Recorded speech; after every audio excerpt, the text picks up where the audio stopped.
आज हम गेहूं के आटे और सब्जियों से बहुत ही बढ़िया सा एक नाश्ता बनाने जा रहे हैं, जिसे आप स्टीम करके या फ्राई करके भी खा सकते हैं। हेलो फ्रेंड्स, मैं निशु आपके अपने चैनल देसी जायके में आपका स्वागत करती हूँ। हमने यहाँ पे कुछ सब्जियाँ ली हैं, उनको बहुत ही बारीक चॉप कर लिया है। आप चाहें तो कद्दूकस भी कर सकते हैं और सब्जियाँ अपनी मनपसंद कोई भी ले सकते हैं जो कि आप खाना पसंद करते हैं। यहाँ पे मैंने शिमला मिर्च, गाजर, प्याज, पत्ता गोभी और स्प्रिंग अनियन ली हैं। अब हम इन सारी सब्जियों को एक बड़े से बर्तन में ऐड करेंगे। सारी सब्जियां इकट्ठे डाल दी हैं। अब ऊपर से एक छोटी चम्मच मैंने नमक इसके अंदर ऐड किया है और इसको थोड़ी देर के लिए मिक्स करके रेस्ट करने के लिए छोड़ देते हैं। दूसरी तरफ हम आटा लगाते हैं। यहाँ मैंने 3 कप गेहूं का आटा लिया है और अब इसके अंदर एक छोटी चम्मच अजवाइन ली है और उसको हाथ से इस तरीके से क्रश करके आपको डालना है। इस अजवाइन से बहुत ही अच्छा फ्लेवर आपके नाश्ते में आने वाला है, तो आप इसको बिल्कुल भी स्किप ना करें। आधी छोटी चम्मच यहाँ पे मैंने नमक ऐड किया है। अब हम इसके अंदर थोड़ा थोड़ा पानी ऐड करते जाएंगे और एक अच्छा सा डो तैयार करेंगे। डो आपको सिर्फ इस तरह का तैयार करना है जैसे कि एक पराठे का आटा लगाया जाता है, बस वैसा ही एक डो तैयार कर लेना है। अब हम इसको ढक के थोड़ी देर के लिए रेस्ट होने के लिए छोड़ देते हैं। अब हम इन सब्जियों को देखते हैं। ये देखिए सॉफ्ट हो चुकी हैं अच्छे से और जो एक्स्ट्रा पानी था वो भी निकल चुका है। तो चलिए ये सारा पानी हम अच्छे से स्क्वीज़ करके निकाल देते हैं। इस तरीके से आपको सारा पानी सब्जियों से अलग करना है। अब हम इसमें मसाले ऐड करते हैं। एक छोटी चम्मच गरम मसाला यहाँ पे मैंने ऐड किया है। एक छोटी चम्मच लाल मिर्च इसके अंदर डाली है।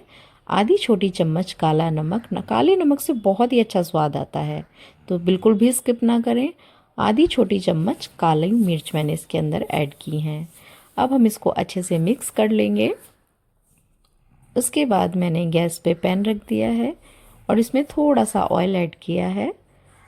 ऑयल को गर्म होने देते हैं और उसके बाद इसके अंदर आधी छोटी चम्मच राई के कुछ दाने मैंने डाले हैं और उसको अच्छे से चटकने देते हैं। सारी सब्जियां मैंने यहाँ पे डाल दी हैं और इनको 1.5 से 2 मिनट आपको अच्छे से फ्राई करना है, जिससे कि इसका जो भी मॉइस्चर है वो ख़त्म हो जाए। और हमारी स्टफिंग देखिए रेडी हो चुकी है। आइए, अब मैंने कढ़ाई में थोड़ा पानी लिया है और यहाँ पे 3 टमाटर को कट करके डाला है। 4 साबुत लाल मिर्च ली हैं और कुछ लहसुन की कलियाँ ली हैं। लहसुन की कलियाँ आप 10 से 12 ले सकते हैं। एक छोटी चम्मच मैंने यहाँ पे नमक डाला है। ये हमारी चटनी के लिए इतने रेडी होते हैं उबल के। तो हमारा स्टीमर भी देखिए इस तरीके से रेडी करना है हमें कि छन्नी को ग्रीस करके उसको ढक दिया है। आटा अच्छे से सेट हो चुका है। अब हम इसमें थोड़ी सा ऑयल लगा के इसको और भी अच्छे से सेट कर लेते हैं। देखिए इस तरीके से। अब आप इसको 4 पार्ट में अच्छे से डिवाइड कर लें। देखिए जो चारों पार्ट होंगे वो इक्वल होने चाहिए। देखिए इस तरीके से। और अब आप इनकी लोइयां बना लें इस तरीके से। तो चलिए अब इन लोइयों को बेलते हैं। जो आप यहाँ पे रोटियां बेलेंगे वो ज़्यादा मोटी नहीं होनी चाहिए, बारीक आपको बेलनी है इस तरीके से। और किनारों का ध्यान रखें स्पेशली कि किनारे बिल्कुल भी मोटे ना हों। देखिए इस तरीके से आपको इतना पतला इनको बेलना है। अब हम इसके अंदर स्टफिंग ऐड करेंगे। देखिए इस तरीके से आप स्टफिंग फैलाते जाएं, लेकिन ध्यान रहे जो किनारे हैं हमें किनारों पे स्टफिंग नहीं फैलानी है। तो आप जो भी स्टफिंग डालें वो बीच में ही रहनी चाहिए। आप इसमें चाहें तो पनीर ग्रेट करके डाल सकते हैं, चीज़ भी ग्रेट करके डाल सकते हैं। इसका स्वाद और भी ज़्यादा बढ़ जाएगा, तो आप चाहें तो इसमें ऐड कर सकते हैं। आपको देखो रोल जो करना है वो बहुत ही टाइटली करना है इस तरीके से कि जिससे ये जो सब्जियां हैं इसके अंदर अच्छे तरीके से चिपक जाएं। ऐसे आपको इस तरीके से आपको रोल करना है। जो ये लास्ट वाला पार्ट मैंने बचाया है इसमें आपको थोड़ा सा इस तरीके से पानी ऐड करना है पानी यहाँ पे हमने इसलिए लगाया है जिससे कि आप जब इसे स्टीम करेंगे या फिर आप इसको फ्राई करेंगे तो ये खुलेंगे नहीं, अच्छे से एक दूसरे के साथ चिपक जाएंगे। हल्के हल्के हाथ से इसको प्रेस करें और दोनों तरफ के किनारे अच्छे से प्रेस करें। और जो बाकी एक्स्ट्रा पार्ट हमारे आटे का है जिसमें कि स्टफिंग नहीं है, उसको आप इसको निकाल दें, इस तरीके से अलग कर दें ऐसे। स्टीमर भी रेडी हो चुका है हमारा। तो चलिए अब ये रोल हम इसके अंदर रखते हैं, एक के बाद एक इस तरीके से थोड़ा थोड़ा गैप करके आप ये रोल रखें और इनको अच्छी तरीके से ग्रीस कर दें। ऊपर से हल्की सी चिकनाई आपको लगानी है और आपको 12 से 15 मिनट इनको पकाना है। आप इस बीच में थोड़ा सा इसको चेक कर लें चाकू की हेल्प से। अगर चाकू हमारे रोल में चिपकता है तो मतलब अभी ये रेडी नहीं है, और अगर नहीं चिपकता है तो आपके रोल रेडी हैं, आप इनको निकाल सकते हैं। इस तरीके से आप इसको निकाल लें।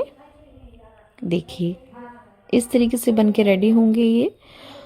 और जो हमने इसमें टमाटर, लहसुन और मिर्च डाले थे वो भी अच्छे से बॉईल हो चुके हैं चटनी के लिए। तो अब हम इसको निकाल के ठंडा कर लेते हैं। ठंडा होने के बाद आप एक जार लेंगे और उसके अंदर इस सारी सब्जियों को डाल के चटनी के लिए तैयार करेंगे। देखिए इस तरीके से आपको चटनी तैयार करनी है। यहाँ मैंने आधी छोटी चम्मच काला नमक लिया है, एक छोटी चम्मच अमचूर पाउडर लिया है, आधी छोटी चम्मच काली मिर्च और एक छोटी चम्मच यहाँ पे मैंने लाल मिर्च ऐड की है। अब हम इसको अच्छे से ग्राइंड करके चटनी बना लेंगे। ये रोल देखिए, रोल को हम इस तरीके से कट करेंगे। इसको हल्का सा ठंडा होने दें, उसके बाद आप इसको इस तरीके से कट कर सकते हैं। देखिए कितने अच्छे रोल बन के तैयार हुए हैं।